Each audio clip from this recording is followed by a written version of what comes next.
ଅବ ରାଜା କହି ପ୍ରଜା ପାଳିବ। ଏଇଟା ବିଷ ମା ନାଇଁ ଏଇଟା ବିଷ। ହେଲେ ମୋର କଣ ଦୋଷ ଅଛି ମା? ଯଦି ମୋର କୌଣସି ଭୁଲ ହେଇଯାଇଛି ତାହେଲେ ମୋ ପ୍ରାଣ କରୁଛି ମା, ତୁମେ ମତେ କ୍ଷମା କରିଦିଅ। ଏ ମା ତମେ ପରା ମାମା, ତମେ ପରା ମୋ ଜନନୀ। ନା ମୋ ତ ମା ନୁହଁ, ମୋ ତ ଜନନୀ ନୁହଁ, ତୁ ହଉଛୁ ମୋର ଶାବକ ପୁଅ।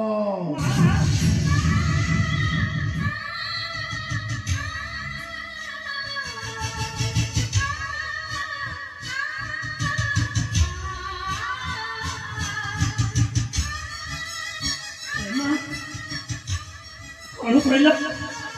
ନାଇଁ କଣ କହିଲ ମା? ମୁଁ ପୁଣି ତୁମ ଶାବକ ପୁଅ? ହଁ ହେ ମା ତମେ କହିପାରିଛ ମୋ